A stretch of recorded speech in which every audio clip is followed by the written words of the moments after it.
On my wedding day, my sister handed me a balloon saying, "Hold this above your head for a photo." As soon as I did, she popped it and all the dirt poured all over my white dress. She started bursting with laughter saying, "Now the real colors are showing up and how you really are a fraud." My parents rushed in hugging her. "Please just let her be, she's not in her best behavior." Dad added, "Some people just get overexcited at wedding celebrations." I said nothing. That night I did what no one expected. I pulled her college tuition deposit and froze the co-signed lease. But at 8:40 a.m., they got the real news. My name is Nicole, and for my entire adult life, I'd been the reliable older sister, the one who cleaned up messes, paid for things, and kept the family peace. My younger sister Emma, 22 and perpetually dramatic, had always been the golden child who could do no wrong in our parents' eyes. No matter what chaos she created, Mom and Dad would find a way to excuse it, usually at my expense. The morning of my wedding to David started perfectly. The venue looked stunning, the flowers were exactly what I'd dreamed of, and my dress fit like it was made by angels. I'd saved for 3 years to afford this wedding, working double shifts at the marketing firm while David finished his residency. Every detail had been meticulously planned and personally funded by us. Emma had seemed unusually helpful that morning, which should have been my first red flag. She'd volunteered to help with a photography setup, suggesting different poses and locations. When she appeared with a large, silver balloon filled with what she claimed was biodegradable confetti for a surprise photo, I was actually touched by her apparent thoughtfulness. "Hold this above your head for a photo, Nicole," she called out, her phone already recording. "It'll be so Instagram-worthy." The photographer was adjusting his lens, the wedding party was gathered around, and David was beaming at me from across the garden. I should have been suspicious of Emma's unusually wide grin, but I was caught up in the magic of the moment. I raised the balloon high above my head, smiling for what I thought would be a beautiful candid shot. The pop was loud enough to startle the birds from nearby trees. But instead of glittery confetti or flower petals, a cascade of actual dirt, mixed with what looked like coffee grounds and mulch, poured down over my head and dress. The rich, dark soil clung to the intricate beadwork of my bodice and stained the pristine white silk beyond repair. The silence that followed was deafening. Everyone stood frozen, watching as clumps of dirt fell from my hair onto my shoes. Then Emma's laughter shattered the quiet. She was doubled over, practically shrieking with glee, her phone still recording my humiliation. "Now the real colors are showing up and how you really are a fraud," she gasped between fits of laughter. "Miss Perfect isn't so perfect anymore. This is what you really deserve." I felt the heat rise in my cheeks as soil continued to fall from my veil. The photographer had stopped shooting, looking absolutely horrified. My bridesmaids rushed toward me with napkins, but the damage was catastrophic. My maid of honor, Jessica, was already tearing up, knowing how much this dress meant to me. Before I could say a word, Mom and Dad came rushing over, but not to comfort me. They went straight to Emma, who was still giggling like a maniac. "Emma, honey, please just let her be," Mom said, wrapping her arms around my sister. "She's not in her best behavior right now." Dad nodded sagely, patting Emma's shoulder. "Some people just get overexcited at wedding celebrations. You know how emotional these events can make everyone." I stood there, covered in dirt on my wedding day, watching my parents console the person who had just destroyed the most important moment of my life. The irony wasn't lost on me that they were calling Emma's behavior excusable while treating me like I was somehow the problem for existing in a dirt-covered dress. David appeared at my side, his face a mask of controlled fury. "What the hell is wrong with you people?" he said quietly, but his voice carried across the suddenly silent garden. "Nicole, come on. Let's get you cleaned up. It was just a prank," Emma protested, finally stopping her laughter when she saw David's expression. "God, why is everyone being so dramatic? It's just dirt." "Just dirt?" David's voice was getting louder. "On her wedding dress? That she saved for months to buy?" "David, please don't make a scene," Mom interjected. "Emma didn't mean any harm. She was just trying to add some fun to the day." I said nothing. I couldn't trust myself to speak without screaming, so I simply nodded at David and walked toward the bridal suite, leaving a literal trail of dirt behind me. The guests were murmuring now, phones coming out to capture the aftermath of what would surely become family legend. In the bridal suite, Jessica and my other bridesmaids worked frantically to salvage what they could. The dress was beyond saving. The soil had mixed with the beading adhesive and created permanent stains that no amount of emergency cleaning could fix. My hair took 20 minutes to get clean, and my makeup had to be completely redone. "Nicole, I am so sorry," Jessica kept repeating as she helped me into my backup dress that I'd thankfully brought just in case. It was a simple white cocktail dress, nowhere near as special as my dream gown, but it would have to do. "It's not your fault," I finally managed to say. "It's just Emma being Emma." But even as I said it, something cold and hard was forming in my chest. This wasn't just Emma being Emma. This was malicious, calculated cruelty designed to humiliate me on the most important day of my life. And my parents had not only excused it, they'd actively comforted her while I stood there degraded and alone. The ceremony proceeded, but the magic was broken. I could see guests whispering and pointing. Emma sat in the front row looking smug, occasionally giggling to herself. Mom kept shooting me disappointed looks, as if I was the one who had ruined the day by being upset about being covered in dirt. During the reception, Emma made sure to tell everyone who would listen about her hilarious prank, always framing it as harmless fun that I was overreacting to. Several relatives came up to me suggesting I should let it go and not hold grudges. The photographer, bless him, had managed to edit most of the dirt photos to look somewhat presentable, but nothing could erase the memory of standing there humiliated while my family chose my tormentor over me. By the time David and I escaped to our hotel room that night, I was done. Not just with the day, but with 28 years of being the family's scapegoat while Emma got away with increasingly cruel behavior. I'm going to destroy her, I told David as I finally stepped out of the backup dress. Nicole, I know you're hurt, but, no, I interrupted, pulling out my laptop. I'm not just hurt. I'm finished. Do you know what she cost us today? The dress was $3,000, non-returnable. The photographer had to work overtime to salvage the shots. But more than that, she humiliated me in front of everyone we care about, and my parents acted like I was the problem. David sat on the bed watching me boot up my computer. What are you planning? I was already logging into my bank account. Emma's college tuition for next semester is due in 3 days. $5,000 that I agreed to pay when she started college 2 years ago. Mom and Dad can't afford it, so it's been coming out of my savings. You're going to stop paying? I'm going to do more than that. I was clicking through screens, navigating to my bank's bill pay system where I'd set up the tuition payments. The payment is scheduled to process tomorrow morning. Since it hasn't gone through yet, I can cancel it. The cancellation went through immediately. $5,000 that would stay in my account instead of funding Emma's continued education. Nicole, that's pretty nuclear, David said, but he didn't sound disapproving. I'm not done. I was already opening another browser tab, logging into the property management website where I was the co-signer on Emma's apartment lease. She needed a co-signer with good credit to get the place, and naturally, Mom and Dad had volunteered me for that responsibility too. I'm calling the property management company first thing Monday morning to remove myself as co-signer, I announced. Emma will have 30 days to find a replacement co-signer or she'll be evicted. Now I'm getting somewhere, I murmured, moving on to the next phase. I opened my contacts and found the number for my family's attorney, Mr. Peterson. He'd been handling our family's legal affairs for years and had helped me set up my savings accounts and investment portfolio. More importantly, he'd been present at several family gatherings where he'd witnessed Emma's behavior firsthand. The call went to voicemail, but I left a detailed message about needing to discuss removing myself from any and all financial commitments related to my sister, effective immediately. I also mentioned that I'd be interested in exploring legal options regarding today's incident, since it had cost me significant money and destroyed property. By the time I closed the laptop, it was nearly 2 a.m.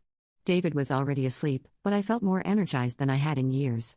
For the first time in my adult life, I'd taken action instead of just absorbing whatever Emma wanted to dish out. I set my alarm for 8:30 a.m. I wanted to be awake when Emma discovered what had happened. The call came at exactly 8:40 a.m. Nicole. Emma's voice was shrill enough to wake David. What did you do? The school is saying my tuition payment was cancelled. Good morning, Emma, I said calmly, putting the phone on speaker so David could hear.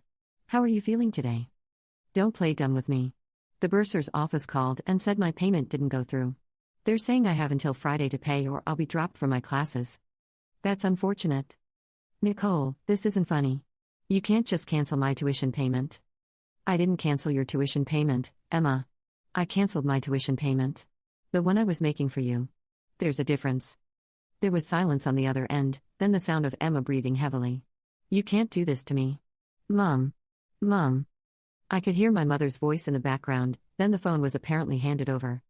Nicole Elizabeth, what is going on? Emma is hysterical. Hi, Mom. I've decided to stop paying Emma's college expenses. You can't just decide that. She depends on that money. She'll have to drop out. She should have thought about that before she decided to humiliate me yesterday. That was just a harmless prank. You're being completely unreasonable. Mom, she destroyed my $3,000 wedding dress and humiliated me in front of 60 people.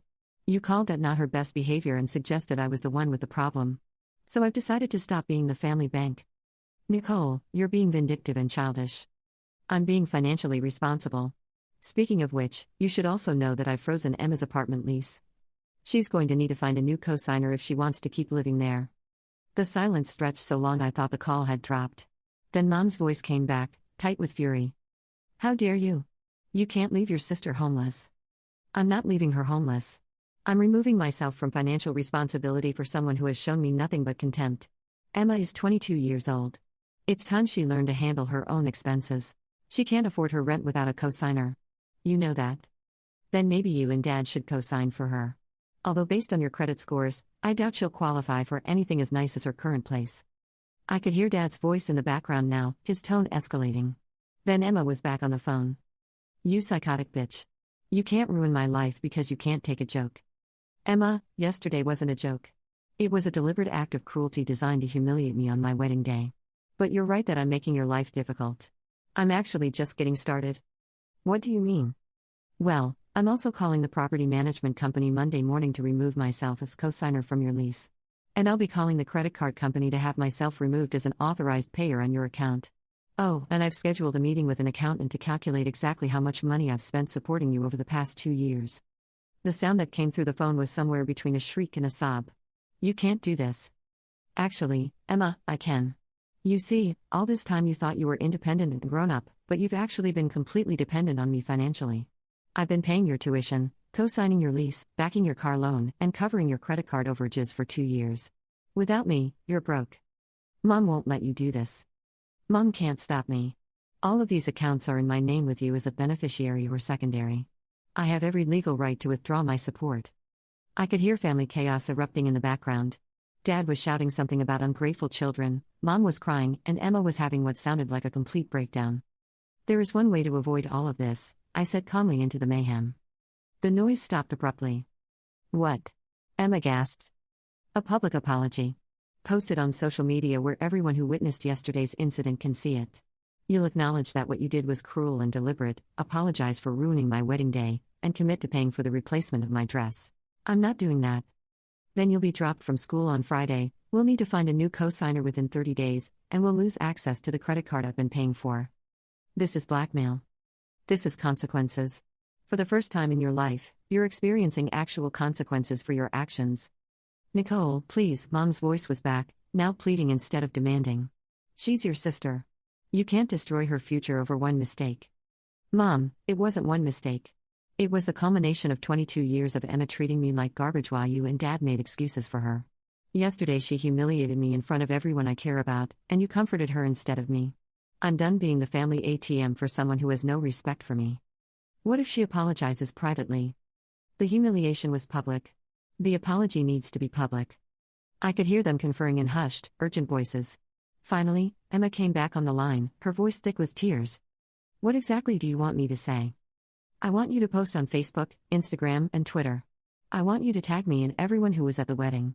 I want you to say that you deliberately humiliated me on my wedding day by pouring dirt on my dress, that it was cruel and inexcusable, and that you're sorry for ruining what should have been the happiest day of my life. I want you to acknowledge that your behavior was not a harmless prank but a malicious attack. And I want you to commit to paying me back the $3,000 for my dress. $3,000? I don't have $3,000. Then you'll need to get a job. You have until Friday to post the apology and until the end of the month to make the first payment. If both things don't happen, all my financial support disappears permanently. Emma was sobbing now, full-body sobs that would have moved me to sympathy just a week ago. But not anymore. Not after yesterday. This is insane. Dad's voice boomed as he took the phone. Nicole, I'm ashamed of you. This is not how family treats family. You're right, Dad. Families shouldn't humiliate each other on their wedding day and then get comforted for it while the victim gets blamed. But that's exactly what you did yesterday. Emma made a mistake. She's young. Emma is 22, not 12. And this wasn't a mistake. She filled a balloon with dirt specifically to pour it on my wedding dress, recorded it on her phone, and then called me a fraud while laughing about it. That took planning and malice. You're going to regret this, Nicole. Family is forever. You're absolutely right. And I'll remember forever that when Emma humiliated me on my wedding day, you hugged her instead of me. I hung up the phone and immediately turned it to silent mode. I knew they'd keep calling, but I needed some peace to think through my next steps. David was staring at me with a mixture of admiration and concern. Think they'll call the apology bluff? He asked. Emma's too proud to post that apology. She'll think I'm bluffing right up until she gets dropped from her classes. And if they try to get other family members involved? Let them. Most of our relatives witnessed what happened yesterday. They saw Emma pour dirt on me and they saw mom and dad comfort her instead of me. I think more people are on our side than my parents realize. I was right about that. By noon, my phone was buzzing with calls and texts, but not the angry messages I'd expected. Instead, I was hearing from aunts, uncles, and cousins who were expressing outrage about what had happened at the wedding. My Aunt Linda called around lunchtime. "Nicole, honey, I've been thinking about yesterday all night. What Emma did was absolutely horrible, and your parents' reaction was even worse. I can't believe they comforted her instead of helping you. It's just how our family works, Aunt Linda. Emma does something awful, and everyone makes excuses for her. Well, it's wrong. Your cousin Jake's girlfriend posted some videos from yesterday on Instagram, and seeing it again made me so angry I could spit. That girl planned to humiliate you, and she succeeded." Word was getting around the extended family fast.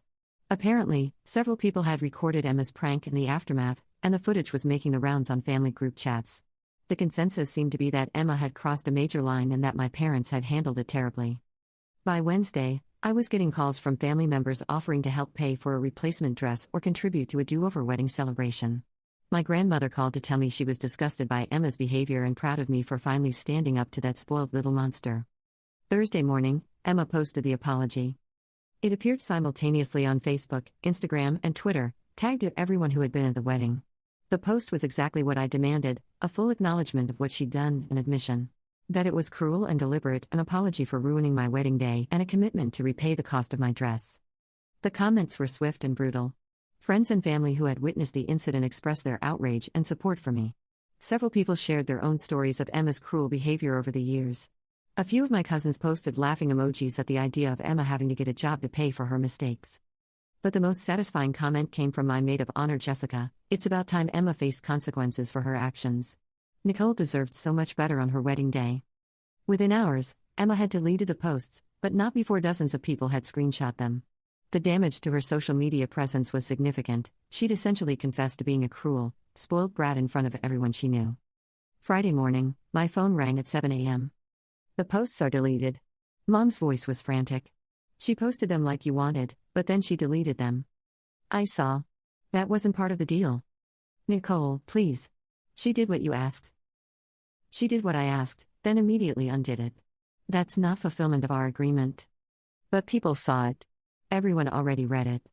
And then everyone saw her delete it, which makes it look like she didn't mean it. The deal was for the post to stay up." She was getting horrible comments. People were being cruel to her. People were being honest with her. There's a difference. What happens now? Now Emma gets dropped from her classes. And by the end of the month, she'll be facing eviction proceedings. Nicole, you can't be this heartless. Mom, yesterday I got a call from the photographer asking if I wanted him to edit Emma out of all the wedding photos since she ruined my dress. That's when I realized that she didn't just ruin my wedding dress. She ruined my wedding photos, my memories, and my entire wedding day. And you're calling me heartless for wanting her to face consequences.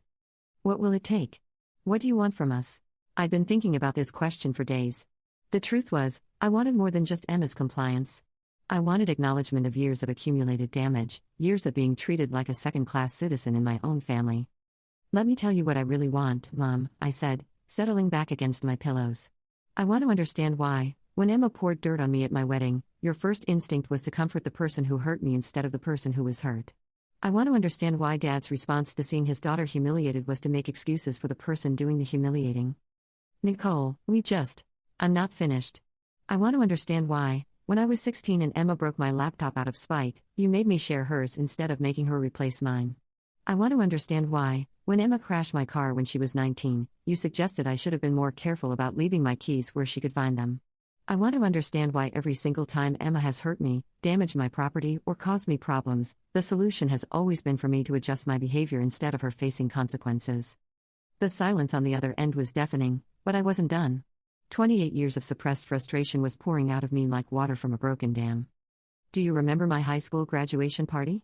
Emma was jealous because I was getting attention, so she accidentally spilled red wine on my white graduation dress. You said it was just an accident, and that I was being dramatic for being upset. Do you remember my college acceptance celebration? Emma announced she was thinking about dropping out of high school because she was bored, and suddenly the entire evening became about reassuring her instead of celebrating my acceptance to my dream school. That's not.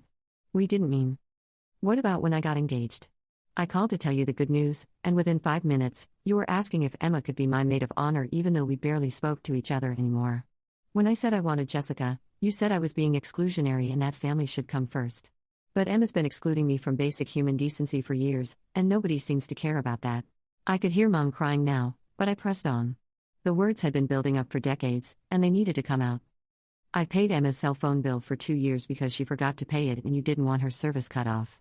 I've covered her car insurance deductible twice because she couldn't afford to pay for the accidents she caused. I co-signed her apartment lease because you said it would help her become more responsible, but instead it just made me responsible for her backup plan when she spent her rent money on clothes and parties. We never asked you to. Yes, you did. Every time Emma created a problem, you asked me to solve it. Every time she needed money, you suggested I could help out since I was doing so well. Every time she hurt me, you asked me to be the bigger person and let it go. For 28 years, I've been Emma's safety net, her personal bank, and her emotional punching bag, and you've not only allowed it, you've encouraged it. The crying on the other end had gotten louder, but I couldn't stop now. This conversation was 20 years overdue. And the worst part, Mom, is that I let it happen. I let you convince me that this was normal, that this was what family looked like. I thought if I just kept giving, kept sacrificing, kept being the good daughter, eventually Emma would appreciate me and you and Dad would see how much I contributed to this family. But instead, the more I gave, the more you expected me to give. The more I sacrificed, the more you expected me to sacrifice. And Emma just got more and more entitled because she learned that no matter what she did to me, I'd still be there to clean up the mess. Nicole, please, we love you both equally. No, you don't. You love Emma like she's made of spun glass, fragile and precious and in need of constant protection. You love me like I'm made of steel, strong enough to handle anything, in no need of comfort or support. But I'm not made of steel, Mom. I'm human, and I've been breaking under this for years. There was a long pause, then Dad's voice came on the line. They must have been on speaker. Nicole, we had no idea you felt this way. Dad, how could you not know? How could you watch Emma treat me like garbage year after year and not notice? How could you see me constantly paying for her mistakes, covering her expenses, and cleaning up her messes without realizing something was wrong? We thought you wanted to help. You never complained. Because every time I tried to set a boundary, you guilt-tripped me into giving in. Remember when I said I couldn't afford to pay Emma's tuition and you said it would be a shame if she had to take out student loans when I could help? Remember when I said I wasn't sure about co-signing her lease and you said family helps family? I learned not to complain because complaining just led to more pressure to give in. We never meant to make you feel like you had to, but you did. And yesterday was the culmination of 28 years of this dynamic. Emma humiliated me on the most important day of my life, and your first instinct was to protect her from the consequences. Even when she was literally standing there laughing at my pain, you chose her comfort over my dignity. I could hear both of them crying now, but I needed to finish this. So here's what I want, Mom and Dad. I want Emma to repost the apology and leave it up permanently. I want her to get a job and start making payments on my dress. And I want you both to acknowledge that what you did at my wedding was wrong. You should have comforted me, not her. More than that, I want you to acknowledge that you've been enabling Emma's behavior for years at my expense, and that you're going to stop doing that. We were just trying to keep the peace. Mom protested. You were just doing what you've always done. Enabling Emma's bad behavior and expecting me to absorb the damage. But there is no peace when one person is constantly hurting another and facing no consequences for it. That's not peace, that's oppression. And I'm the one being oppressed. Nicole, she's your sister. She's been my tormentor with your permission and support. Being related to someone doesn't give them the right to hurt you without consequences. The silence stretched for nearly a minute. I could hear whispered conversation between my parents, heated but too quiet for me to make out the words. I need to talk to your father, Mom finally said, her voice thick with tears. You have until Monday. After that, all my financial support for Emma ends permanently, regardless of apologies. And what about us? Dad asked quietly.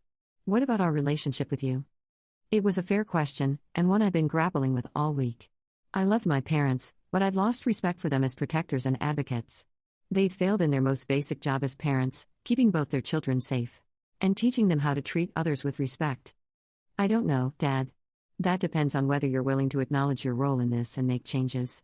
I'm not going to cut you out of my life, but I'm also not going to pretend that everything is fine between us when it's not. We just want our family back together, Mom said through her tears. Mom, our family was never together.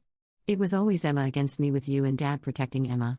If you want a real family, we need to build something different. Something where everyone is held accountable for their behavior and everyone is treated with basic respect. How do we do that? Dad asked, and for the first time, he sounded genuinely interested in the answer rather than just trying to end the conflict. You start by stopping the enabling. When Emma does something wrong, she faces consequences instead of getting rescued. When she hurts someone, she makes amends instead of getting defended. And when someone in this family is hurting, they get comforted instead of being told to get over it. That sounds different from how we've always done things. Dad, how you've always done things created a family where one daughter thinks she can humiliate the other at her wedding without consequences, and parents who think that's excusable behavior. Maybe it's time to try something different. Saturday brought a surprise. Emma showed up at my apartment, looking like she hadn't slept in days. Her eyes were red and swollen, her hair was unwashed, and she was wearing the same clothes from her social media posts. Nicole, please. I need to talk to you. I almost didn't let her in, but curiosity won out. David was at the gym, so it would be just the two of us. You have 5 minutes, I said, not inviting her to sit down. I'm getting kicked out of school on Monday, she said, tears already starting. Without the tuition payment, they're dropping me from all my classes. I'll lose my entire semester. I know. And my landlord says I have 10 days to find a new cosigner or I'm evicted. I know that too. Nicole, please. I know I messed up, but you're ruining my entire life. Emma, you didn't mess up. You deliberately humiliated me on my wedding day. You planned it, you executed it, and you laughed about it while I stood there covered in dirt. That wasn't a mistake. It was malicious. I was just so jealous. The words burst out of her like a confession. You had everything? The perfect wedding, the perfect husband, the perfect life. I wanted to knock you down a peg. And there it is. You wanted to hurt me because you were jealous. I didn't mean for it to be that bad. I thought it would just be funny. Emma, you filled a balloon with dirt and coffee grounds. You brought it to my wedding specifically to pour it on my white dress. You recorded it to humiliate me further. And then you called me a fraud while laughing about it. Every single part of that was designed to cause maximum damage. She was crying harder now, but I felt nothing. No sympathy, no urge to comfort her. Just a cold satisfaction that she was finally experiencing consequences. What do I have to do? She whispered. Tell me what I have to do to fix this. You know what you have to do. Repost the apology and leave it up. Get a job and start paying me back. And convince Mom and Dad to acknowledge that their reaction at my wedding was wrong. The apology post destroyed my social media. Everyone hates me now. Everyone should hate what you did. It was hateful. But if I repost it, it'll be even worse. Emma, this is the first time in your life that you're facing real consequences for your actions.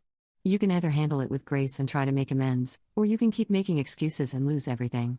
But I'm done being your safety net. She left without agreeing to anything, but I could see the defeat in her posture. She was finally understanding that her actions had consequences, and that I wasn't going to save her from them. Monday morning brought a series of frantic phone calls from my parents. I let them go to voicemail at first, but finally answered around noon. The tuition payment didn't go through. Mom's voice was panicked. Emma has until tomorrow to pay or she'll be dropped. I know. I canceled the payment. Nicole, you can't do this. She'll lose her entire semester. She should have thought about that before she decided to humiliate me at my wedding. Please, we'll find a way to pay it back. Mom, this isn't about the money anymore. This is about Emma facing consequences for her actions. At 3 p.m. Monday, Emma called herself. Her voice was different now, smaller and less defiant. Nicole, please. I'll lose everything I've worked for in college. You should have considered that before you poured dirt on my wedding dress. I know I messed up, but, Emma, you didn't mess up. You deliberately planned to humiliate me. There's a difference. What do I have to do? Just tell me what I have to do. I've been thinking about this all weekend. Post a public apology on all your social media. Tag everyone who was at the wedding. Admit that what you did was cruel and deliberate, not a harmless prank. Apologize for ruining my wedding day. And commit to paying me back the $3,000 for my dress. $3,000? I don't have that kind of money. Then get a job. You have until 5 p.m. today to post the apology if you want me to reinstate your tuition payment for this semester. The posts appeared at 4:47 p.m. Emma had written exactly what I demanded, a full acknowledgement of what she'd done, an admission that it was cruel and deliberate, an apology for ruining my wedding day, and a commitment to repay the cost of my dress. She tagged everyone from the wedding and posted it simultaneously on Facebook, Instagram, and Twitter. The comments came quickly. Friends and family members expressed their shock and support for me. Several people shared their own stories of witnessing Emma's behavior over the years. A few relatives posted supportive messages about accountability and consequences. But the most satisfying response came from my cousin Jake. About time Emma faced up to what she did. Nicole deserved so much better on her wedding day. I reinstated the tuition payment that evening, but I also called the school to ensure that future payments would need to come directly from Emma or my parents. My financial responsibility for her education was officially over after this semester. Tuesday brought another surprise, a text from Emma with a photo of her first paycheck from a coffee shop job, along with a message that she'd be sending me $100 every month until my dress was paid off. "It'll take me 2.5 years," she wrote, "but I want to make this right." Wednesday, my parents finally called with the words I'd been waiting 28 years to hear. "Nicole," Dad's voice was subdued. "Your mother and I owe you an apology. We handled things wrong at your wedding. We should have comforted you instead of making excuses for Emma." "We're so sorry, sweetheart," Mom added, her voice thick with tears. "We've been thinking about it all week, and we realized how much we've enabled Emma's bad behavior over the years. You didn't deserve what she did to you, and you definitely didn't deserve our reaction." "Thank you," I said simply. "That means more to me than you know." "Are you going to help Emma with school?" Dad asked hopefully. "No," I said firmly. "Emma is going to take a semester off, work full-time, and save money for next year. She's going to learn what it's like to pay her own way for once. But she'll be behind in her studies. Dad, she'll be learning something more valuable than any class could teach her. She'll be learning that actions have consequences, and that she can't just charm her way out of trouble." 6 months later, Emma had paid off $600 toward my dress and had been promoted to shift supervisor at the coffee shop. She'd saved enough money to take over her own lease without a co-signer, moving to a smaller but more affordable apartment that she could manage independently. She was still in college, but now she was paying her own tuition through a combination of student loans, her job, and a partial academic scholarship she'd earned based on improved grades and a compelling essay about learning from her mistakes. More importantly, she'd started going to therapy to work on what she called her jealousy and entitlement issues. Our relationship would never be the same. I'd learned that I couldn't trust her not to try to hurt me when she felt threatened or jealous. But for the first time in our lives, she was treating me with genuine respect instead of entitled expectation. My parents had also learned a hard lesson about enabling bad behavior. They'd started setting boundaries with Emma and expecting her to handle her own problems instead of automatically providing solutions. The wedding dress was never replaced. Instead, David and I had planned a small vow renewal ceremony for our first anniversary, where I would wear a new dress of my choosing. This time, Emma wouldn't be invited. But the most satisfying outcome wasn't Emma's punishment or my parents' apology. It was the knowledge that I'd finally stood up for myself after 28 years of being the family doormat.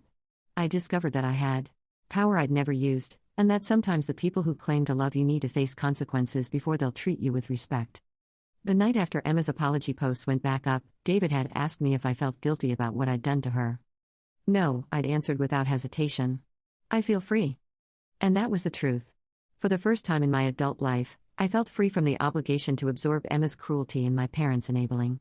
I'd learned that family relationships, like all relationships, need boundaries and consequences to remain healthy. Emma's prank had cost me my dream wedding dress and the perfect memory of my wedding day. But in return, it had given me something much more valuable, the knowledge that I deserved better treatment and the courage to demand it. 6 months later, when people asked me about my wedding day, I didn't tell them about the dirt-covered dress or the humiliation. Instead, I told them it was the day I learned to stand up for myself. And in many ways, that made it the most important day of my life after all. The balloon incident had revealed everyone's true colors, just not in the way Emma had intended. She'd shown herself to be cruel and jealous. My parents had shown themselves to be enablers who prioritized keeping the peace over protecting their daughter. And I'd finally shown myself that I was strong enough to demand the respect I deserved. Sometimes the best revenge isn't getting even. It's refusing to be a victim anymore. The last text I received from Emma before we began slowly rebuilding our relationship was simple: "Thank you for not giving up on me, even when you gave up supporting me. I needed to learn how to be better." It had taken dirt, devastation, and the complete destruction of her comfortable life, but my sister had finally learned that actions have consequences. And I'd learned that sometimes the most loving thing you can do for someone is to stop enabling their worst behavior. As I sat in my new apartment, looking at the photos from our upcoming vow renewal ceremony, I realized that Emma's cruel prank had actually given me a gift. It had forced me to find my backbone, set boundaries, and demand respect. My wedding day had been ruined by dirt and malice, but my marriage had been strengthened by the knowledge that David and Anna could face adversity together, and that I was finally strong enough to protect our relationship from toxic family dynamics. The balloon had popped, the dirt had settled, and when it cleared, everyone could finally see who we really were. Emma was revealed as someone who needed to grow up and face consequences. My parents were revealed as enablers who needed to change their approach. And I was revealed as someone who was finally ready to stop being a victim. In the end, that revelation was worth far more than any wedding dress could ever be.